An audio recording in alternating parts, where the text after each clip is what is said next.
Merci beaucoup. C'est une joie d'être avec vous de nouveau ce matin. Merci de l'invitation de partager quelque chose de la parole de Dieu. Ce que Dieu m'a mis sur le cœur, c'est une histoire qui est très bien connue, que nous lisons dans le 3e chapitre du livre des Actes des Apôtres.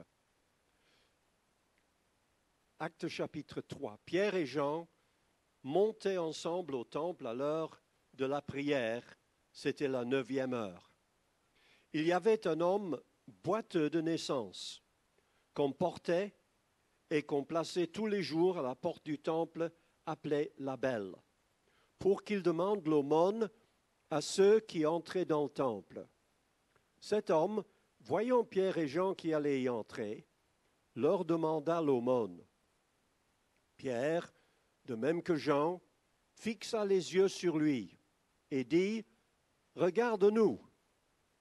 Et il les regardait attentivement, s'attendant à recevoir d'eux quelque chose. Alors Pierre lui dit « Je n'ai ni argent ni or, mais ce que j'ai, je te le donne. Au nom de Jésus-Christ de Nazareth, lève-toi et marche. » Et le prenant par la main droite, il le fit lever. Au même instant, ses pieds et ses chevilles devinrent fermes. D'un saut, il fut debout et il se mit à marcher. Il entra avec eux dans le temple, marchant, sautant et louant Dieu. Tout le monde le vit marchant et louant Dieu.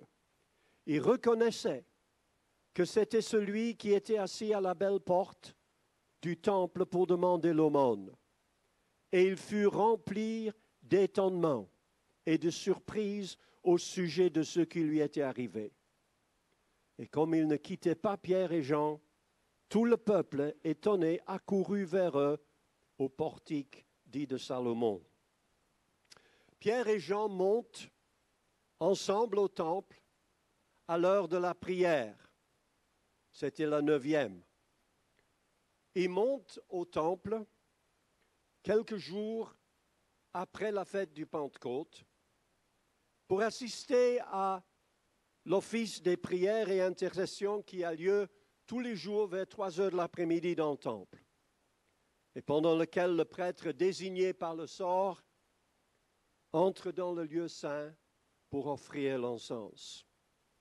Alors Pierre et Jean avaient traversé le grand parvis des païens et ils s'approchent maintenant de l'entrée principale du temple proprement dit, une porte large de 20 mètres et haute de 10 mètres, appelée la Belle Porte parce qu'elle était couverte de cuivre brillant, importé spécialement de Corinthe par le roi Hérode le Grand.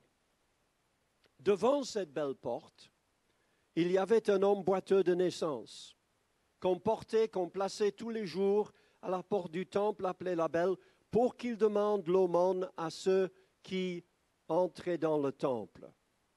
Un homme boiteux de naissance. Un boiteux qui est né boiteux. Né avec un handicap. Un handicap qui le condamne à vivre la vie misérable, merci frère, d'un mendiant.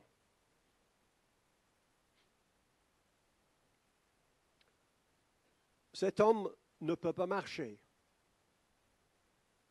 Il ne peut pas travailler.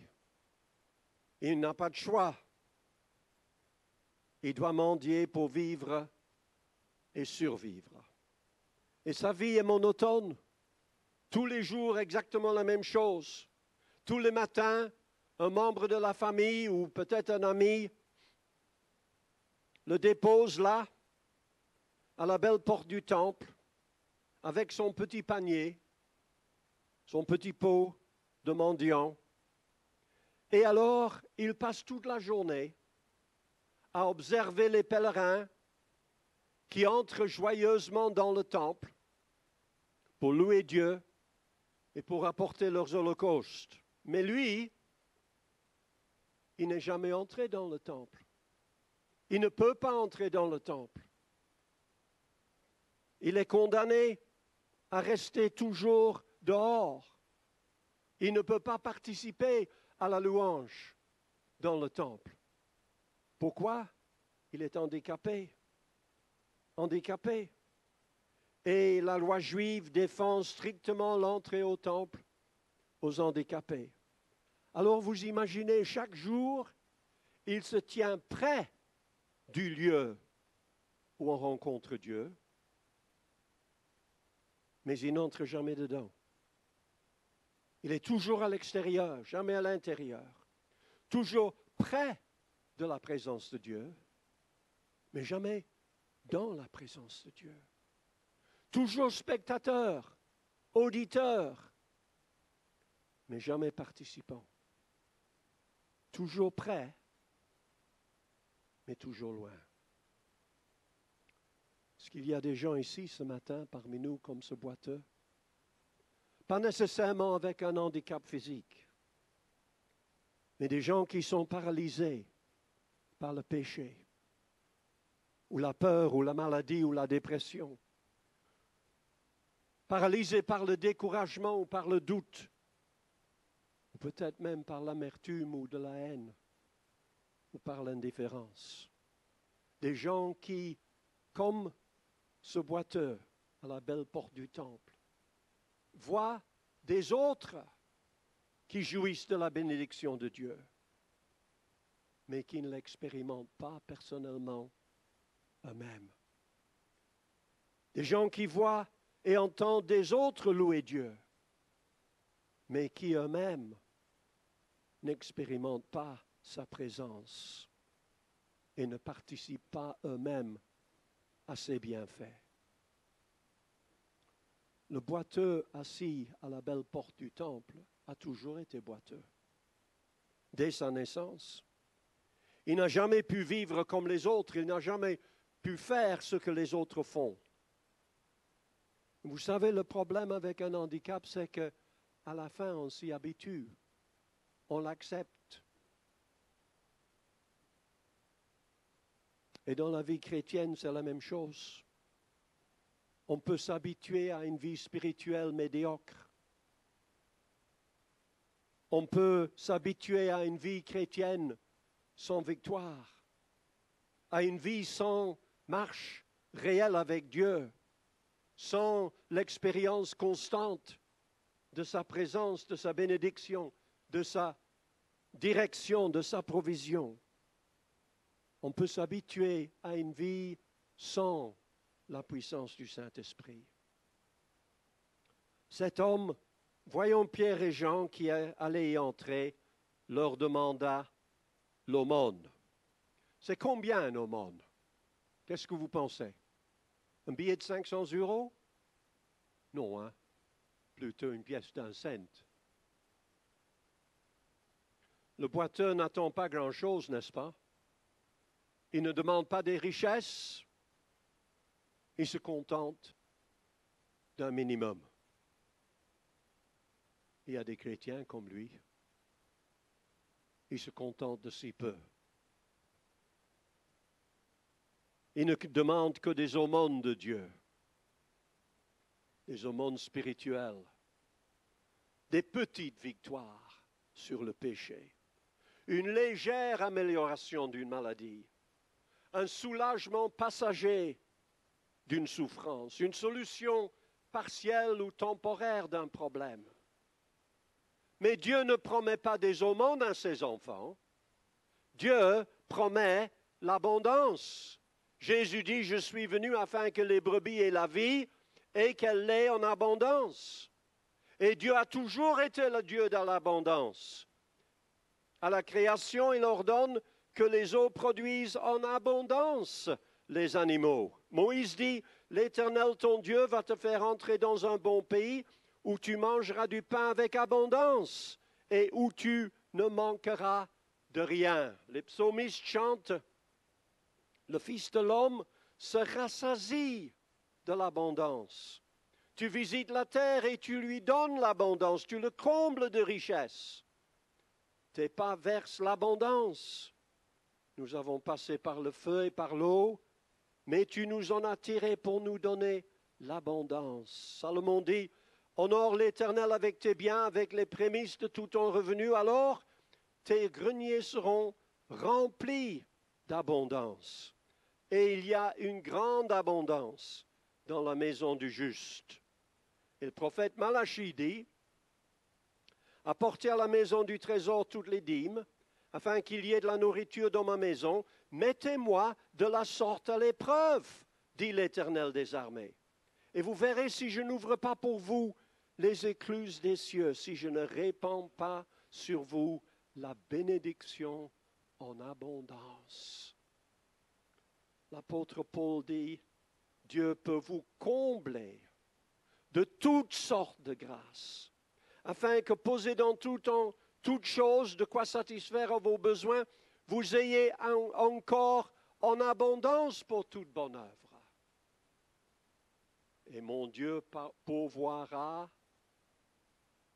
à tous vos besoins, selon sa richesse, avec gloire en Jésus-Christ.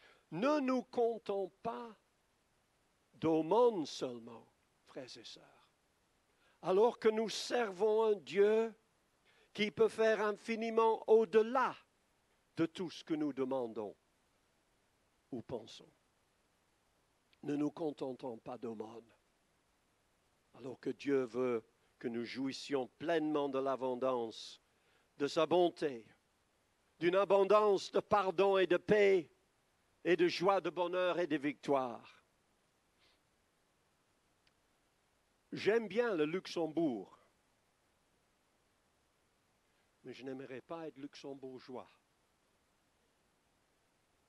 Il y a des luxembourgeois ici? J'espère que non. Je vais vous dire pourquoi je n'aimerais pas être luxembourgeois. Vous savez ce qui est leur devise nationale? Nous voulons rester ce que nous sommes. Ça n'est pas une bonne devise pour un chrétien, ça, n'est-ce pas? Ne soyons pas des luxembourgeois.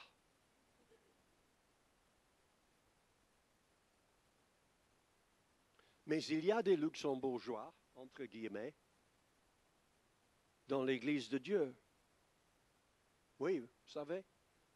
On entend très souvent dans les réunions de prière, moi j'ai été pasteur, enfin je le suis encore, mais maintenant à la retraite, mais j'ai été pasteur pendant longtemps. Et un pasteur, il est un peu déformé professionnellement. Et alors il écoute les prières des saints pendant la réunion de prière. Et qu'est-ce qu'on entend? Seigneur, fais quelque chose de nouveau. Mais gare à lui s'il ose. N'est-ce pas? Nous voulons rester ce que nous sommes. Non, frères et sœurs. Un collègue pasteur en Angleterre que j'ai bien connu, il venait de terminer ses études à l'école biblique.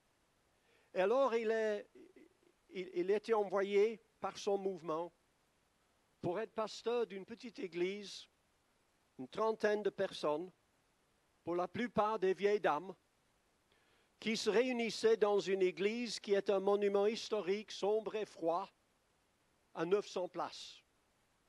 Et les 30 vieilles dames, il y avait des bancs dans l'église, pas des chaises, mais des bancs. Vous savez, comme dans le bon vieux temps. Et les 30 vieilles dames se mettaient toujours tout à fait derrière dans l'église. Et alors lui, il fallait monter l'escalier spirale pour aller dans la chaire. Il avait besoin de jumelles pour voir sa congrégation. Une des premières choses qu'il a faites quand il est devenu pasteur, c'était de demander aux sœurs de s'asseoir devant. Tous les prédicateurs vont vous dire qu'il n'y a rien de plus décourageant que de prêcher à des chaises vides. Mon pasteur à moi en Angleterre, il a dit qu'il y a beaucoup plus de bénédictions devant que derrière. Je ne sais pas s'il avait un verset biblique pour prouver ça, mais je trouve quand même que c'est une vérité. Hein? Alors il demande à ses vieilles sœurs de bien vouloir s'approcher. Les vieilles dames ont eu une réaction luxembourgeoise. Nous voulons rester où nous sommes. Nous nous sommes toujours assises derrière dans la salle. Nous ne voulons pas changer. Et elle s'opposait à toute proposition de changement que le jeune pasteur a faite. Leur réponse était toujours la même. Nous n'avons jamais fait ça comme ça. Ça n'est pas selon la tradition de notre Église. Ça ne marchera pas ici. Nous voulons rester ce que nous sommes. Le jeune pasteur a prié. Il a jeûné. Il a travaillé. Il a imploré. Mais les vieilles dames restaient toujours luxembourgeoises. Au bout de 2 ans, il désespéré. Il était prêt à démissionner. Il a décidé de passer du temps avec le Seigneur et le Seigneur lui a dit, « Moi, je t'ai placé là, mais jusqu'à présent, tu fais ce que les luxembourgeoises veulent que tu fasses. À partir du maintenant, tu fais ce que moi je te dis de faire. » Il est resté. Et peu d'années après, il y avait 500 personnes au culte. Mais les vieilles luxembourgeoises, toujours derrière dans la salle, vous savez ce qu'elles disaient? Ça ne va pas durer. Ce n'est pas de Dieu.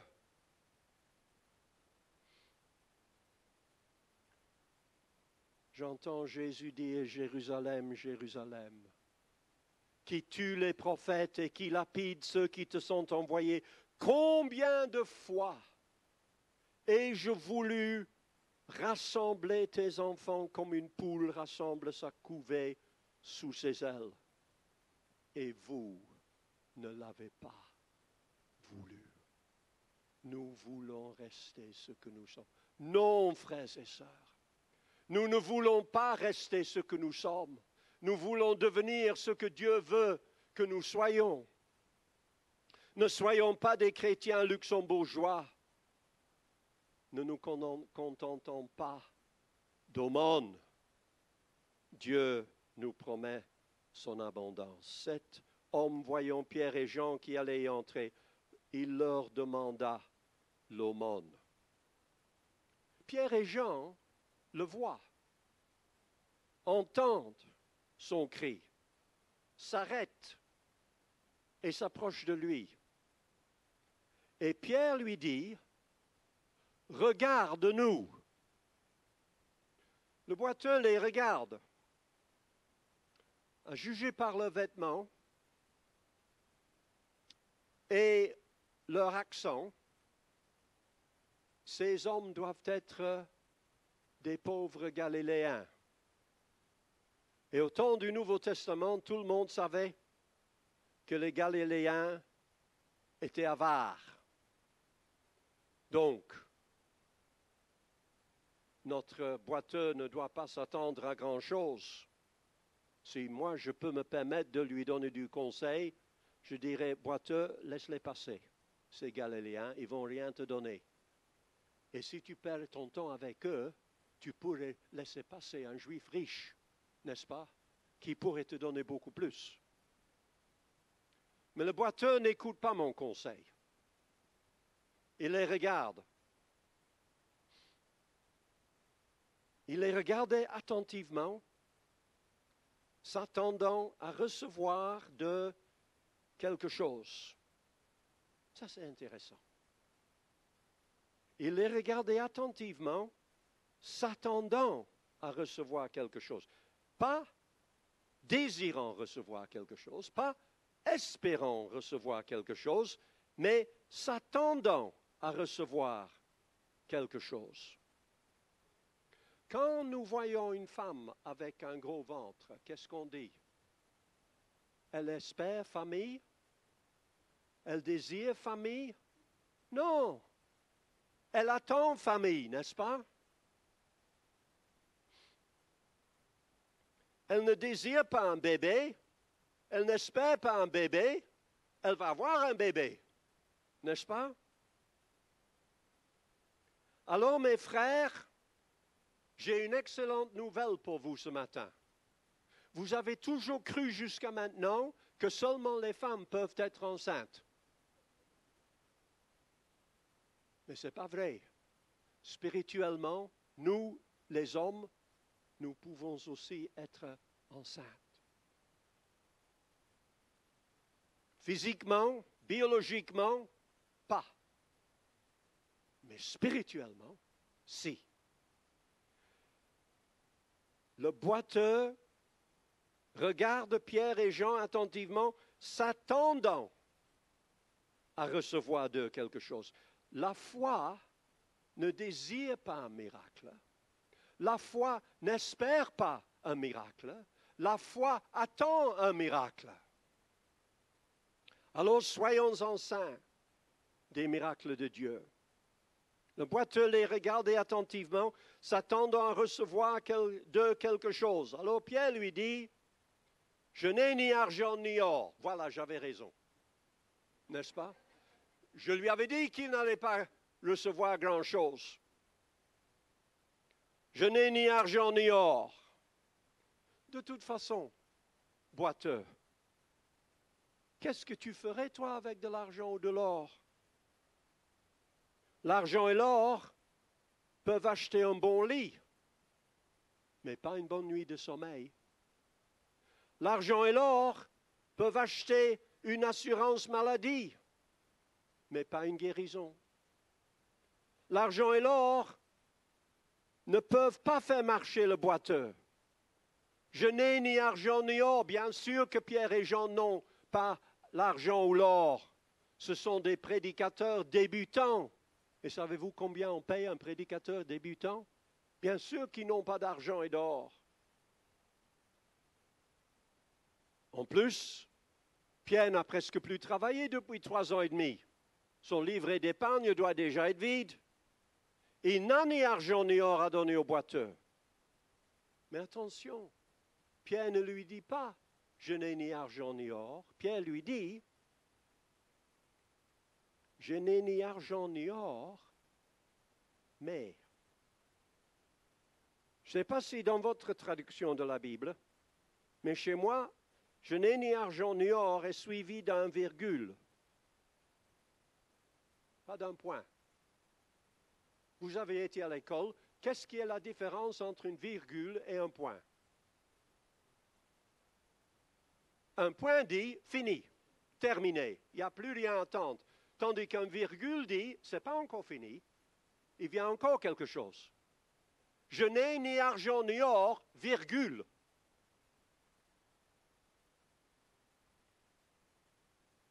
Et après la virgule, mais. Merci Seigneur pour tes mais. Oh, ça peut changer tout. Connaissez l'histoire de Job? Oui? Ne lisez pas le livre de Job juste avant d'aller coucher. Hein? Il y a lisez un psaume ou quelque chose, mais le livre de Job, c'est décourageant, non? On m'a dit qu'il faut lire le livre de Job comme une femme lit un roman. Je ne sais pas si c'est vrai, mais il paraît que quand une femme lit un roman, elle lit d'abord le premier chapitre, et puis le dernier chapitre. Et si elle aime la fin, elle lit le reste. Ah, c'est comme ça qu'il faut lire le livre de Job, n'est-ce pas? Parce que ça finit bien. Mais Job n'est pas encore à la fin, il n'est qu'encore au milieu. Quand il dit « Mes amis se sont détournés de moi, je suis abandonné de mes proches, je suis oublié de mes intimes, je suis un étranger pour mes serviteurs et mes servantes, je ne suis plus à leurs yeux qu'un inconnu, j'appelle mon serviteur, il ne répond pas, je le supplie de ma bouche, c'est en vain. Mon humeur est à charge de ma femme, et ma plainte au fils de mes entrailles. Je suis méprisé même par des enfants. Si je me lève, je reçois leurs insultes. Ceux que j'avais pour confidents m'ont en horreur. Ceux que j'aimais se sont tournés contre moi, mes os sont attachés à ma peau et à ma chair, il ne me reste que le peau des dents. Misérable, misérable, misère, misère. Et puis il dit ceci, mais je sais que mon Rédempteur est vivant. C'est un tournant dans ce livre, n'est-ce pas? Les patriarches jaloux de Joseph le vendirent pour être emmené en Égypte, mais Dieu fut avec lui et le délivra de toutes ces tribulations. Les habitants de Jérusalem et leurs chefs ont méconnu Jésus. Ils ont demandé à Pilate de le faire mourir, mais Dieu l'a ressuscité des morts. Et nous étions par nature des enfants de colère, mais Dieu nous a rendus à la vie avec Christ. Frères et sœurs, Dieu n'écrit pas un point derrière notre passé. Non. Il n'écrit pas un point derrière nos péchés, nos maladies, nos souffrances, nos échecs et nos afflictions. Au contraire, il écrit une virgule. Et après cette virgule, son mais divin, son mais miraculeux. Nos péchés, nos maladies, nos souffrances, nos échecs, nos afflictions n'ont jamais le dernier mot, car notre Dieu est le Dieu des miracles. Je n'ai ni argent ni or, mais ce que j'ai, je te le donne. Très bien. Très gentil, n'est-ce pas? Mais qu'est-ce qu'il a, Pierre, qu'il peut donner à ce boiteux? Qu'est-ce que vous pensez? Des béquilles? Des médicaments? Un coussin plus confortable pour s'asseoir devant la belle porte? Un panier de couleur beaucoup plus vif pour attirer l'attention des pèlerins? Je n'ai ni argent ni or, mais ce que je te donne, ce que j'ai, je te le donne. Savez-vous ce qu'il a, Pierre? Il a un don de guérison pour le boiteux. Pierre lui dit, je n'ai ni argent ni or, mais ce que j'ai, je te le donne. Au nom de Jésus-Christ de Nazareth, lève-toi et marche. Alléluia. Oui, mais il y a tout de même un problème. Parce que c'est justement ça qu'il ne sait pas faire. Si Pierre lui dit, lève ta main pour louer le Seigneur, ça il sait faire. Si Pierre lui dit, chante un chant, prie une prière, il peut. Mais lève-toi et marche. Pierre, tu n'as pas compris. Il ne peut pas se lever et marcher. Il est boiteux, il est même boiteux depuis sa naissance. Tu lui demandes à faire justement quelque chose qu'il ne peut pas faire. Il ne peut pas se lever. Il ne peut pas marcher. Il peut voir, il peut entendre, il peut parler, il peut mendier, il peut demander une aumône, il peut espérer, il peut désirer, il peut même attendre, croire. Ce qu'il ne peut pas faire, c'est se lever et marcher. Impossible pour lui. Oui, impossible pour lui, mais possible pour Dieu. Le mot impossible ne se trouve que quelquefois dans le dictionnaire au ciel. Et quand nous lisons la définition d'impossible au ciel, c'est pour montrer que l'impossible au ciel n'est pas le même que l'impossible à nous. Rien n'est impossible à Dieu. Ce qui est impossible aux hommes est possible à Dieu. Sans la foi, il est impossible de lui être agréable, mais si vous aviez de la foi comme un grain de sénévé, vous diriez à cette montagne, transporte-toi d'ici là, et elle se transporterait, et rien ne vous serait impossible. J'ai passé la plupart de mon ministère en Flandre. Un Flamand m'a dit, ce verset-là, ce n'est pas pour les Flamands. Parce qu'on n'a pas de montagne chez nous. Ce n'est pas une invitation à changer la géographie de notre pays, n'est-ce pas? Il s'agit de montagnes de péché et de montagnes de maladies et de montagnes de problèmes de toutes sortes. Et Jésus dit, si vous avez de la foi comme un grain de sénévé, vous diriez à cette montagne, transportez-vous. Et rien ne vous serait impossible. Et il est impossible que Dieu mente. Regardons très bien ce que Pierre dit au boiteux. Pierre ne dit pas au boiteux, lève-toi et marche. Il dit, au nom de Jésus-Christ de Nazareth, lève-toi et marche. Ah, ça c'est important. Parce que Pierre croit à la puissance du nom de Jésus. Croyons-nous à la puissance du nom de Jésus? Le nom de Jésus est si puissant qu'il donne la vie éternelle à tous ceux qui croient. Ces choses ont été écrites afin que vous croyiez que Jésus est le Christ, le Fils de Dieu, et qu'en croyant, vous ayez la vie en son nom. Les premiers chrétiens croyaient à la puissance du nom de Jésus. L'Église primitive de Jérusalem prie ainsi. Donne à tes serviteurs d'annoncer ta parole avec une pleine assurance, en étendant ta main pour qu'il se fasse des guérisons, des miracles et des prodiges par le nom de ton saint serviteur Jésus. À Philippe, Paul dit à un esprit de python qui a pris possession d'une jeune fille, je t'ordonne au nom de Jésus-Christ de sortir d'elle. Et il sortit à l'heure même.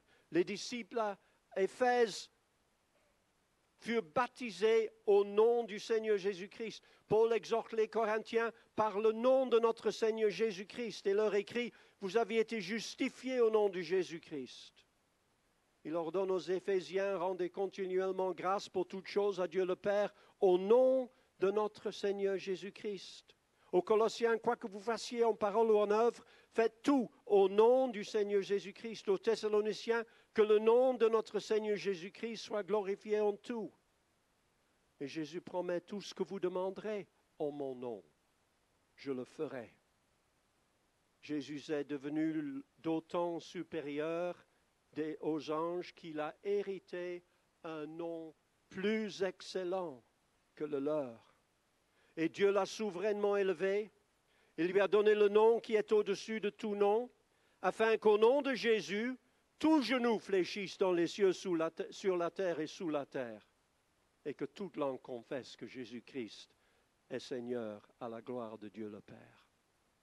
Au nom de Jésus-Christ de Nazareth, lève-toi et marche.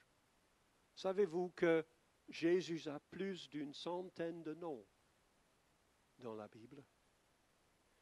Au moins un nom pour chaque lettre de l'alphabet. Lettre A, il est Alpha. Adam, admirable. Avocat.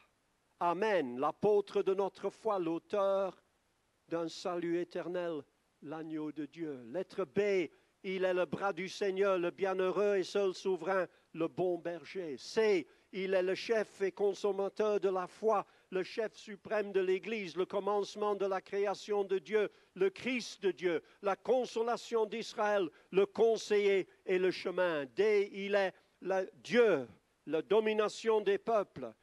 Et il est Emmanuel, l'Éternel, l'étoile brillante du matin. Il est le Fils de Dieu, le Fils de l'homme, le Fils de David, le Fils bien-aimé, le Fils unique. Il est le germe de l'Éternel, la gloire de l'Éternel, l'héritier de toutes choses, l'homme de douleur, l'image de Dieu, Jésus, le juste et le juge. Il est le libérateur, la lumière du monde, le lion de la tribu de Juda. Il est le médiateur, le messager de l'Alliance. Il est le Messie, il est le Nazaréen. Et le narcisse de Saron, il est l'Oméga. Il est le pain de vie, le prince de paix, le prince des rois, le prince de salut, le prince de la vie, le pierre principale de l'angle, le premier et le dernier, le premier des morts, le précurseur. Il est notre Pâque, il est le grand prophète, le pasteur et gardien de nos âmes. Et il est la parole de Dieu. Il est le roi des rois, le roi des Juifs, le roi des saints, le roi des âges, le rocher des âges, le Rédempteur. Il est la résurrection et la vie.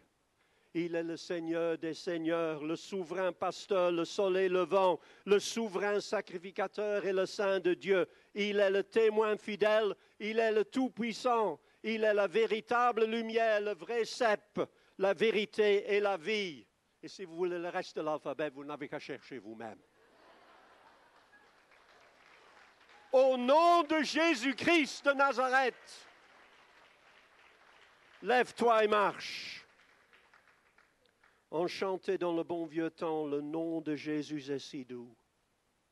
J'aime ce nom dans le chagrin. Au nom béni tout-puissant de Dieu désarmant le courroux. Il me soutient sur le chemin. Quand à mon Père m'adressant, il nous appelle au rendez-vous. Sa musique est un son divin. Il répond à mon cri pressant. Précieux nom de Jésus. Précieux nom de Jésus. Jésus, béni soit ton nom. Jésus, ô merveilleux don. Jésus, suprême rançon. Sois adoré pour toujours. Au nom de Jésus-Christ de Nazareth, lève-toi et marche. Le boiteux n'a jamais pu se lever. Il n'a jamais pu marcher. Aucun médecin, aucun médicament, aucun traitement n'a réussi à le faire marcher. Il a déjà perdu tout espoir de marcher, de guérison, de vivre une vie normale. Mais maintenant, ce simple pécheur de Galilée, qui n'a ni argent ni or, lui offre la guérison miraculeuse. Au nom de Jésus. Qu'est-ce qu'il va répondre? Je suis luxembourgeois.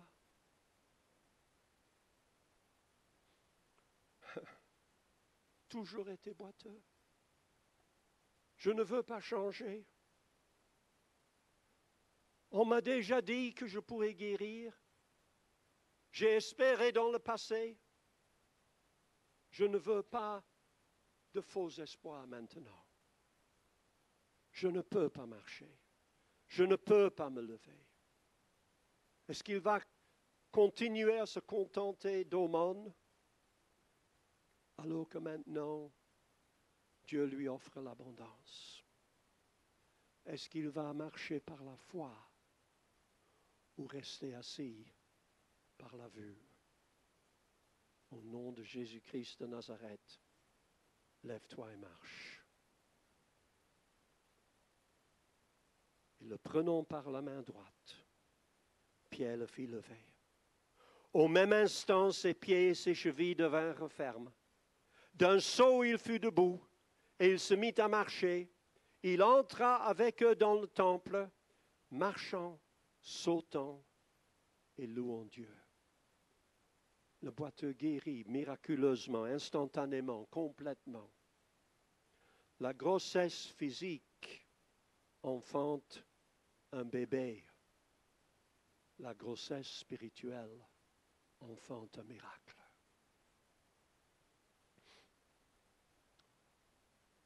Marchant, sautant et louant Dieu. Est-ce que vous vous rappelez quand vous avez appris à marcher? Vous aviez à peu près un an. Non, ne vous le rappelez pas. Mais vos parents se rappellent. Hein? Et comment est-ce que vous avez appris à marcher? Un pas, tomber. Se lever. 2 pas, tomber. Se lever. Il vous a fallu du temps, non? Et il vous a fallu encore beaucoup plus de temps avant de pouvoir sauter.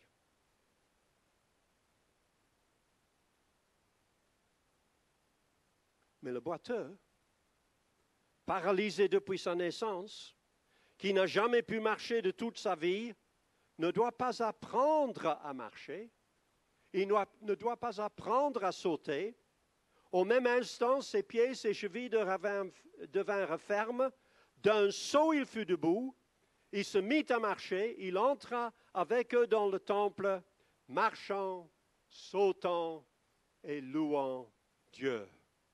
Alléluia. Nous sommes presque à la fin, mais pas tout à fait, parce qu'il y a encore un petit PS. Un PS qui est nous tout de même formidable. Le boiteux entra avec Pierre et Jean dans le temple, marchant, sautant et louant Dieu. Incroyable. Cet homme qui a passé des années à observer les autres entrer dans la présence de Dieu, mais qui ne pouvait pas y entrer lui-même. Cet homme qui a toujours été près de la présence de Dieu, mais qui n'a jamais pu entrer dans la présence de Dieu. Cet homme qui a toujours été observateur, il est maintenant participant dans le temple, dans la présence de Dieu. Alors, frères et sœurs, ici ce matin, comme ce boiteux, si vous êtes paralysé par le péché, la maladie, l'échec, la défaite, la déception, la peur, le doute, quoi que ce soit, Dieu n'a pas écrit un point derrière vos souffrances. Seulement une virgule. Il n'y a pas un point derrière les désespoirs, les découragements, les souffrances, les afflictions. Une virgule. Et après cette virgule, un mais. Le mais de Dieu. Au nom de Jésus-Christ de Nazareth, lève-toi et marche. Gonflons nos ventres spirituels par la foi. Regardons à Jésus, obéissons à sa commande. Et au nom de Jésus-Christ de Nazareth, lève-toi et marche. Ne soyons plus contents de rester ce que nous sommes, ce que nous étions depuis longtemps, peut-être depuis toujours. Ne nous contentons plus d'aumônes, mais permettons à Dieu de nous montrer les choses nouvelles et merveilleuses et miraculeuses qu'il a préparées pour nous et qu'il veut faire dans notre vie. Levons nos âmes et nos esprits et entrons dans ces parvis avec allégresse, louange et action de grâce. Au nom de Jésus-Christ de Nazareth, lève-toi et marche. Amen. Que Dieu vous bénisse.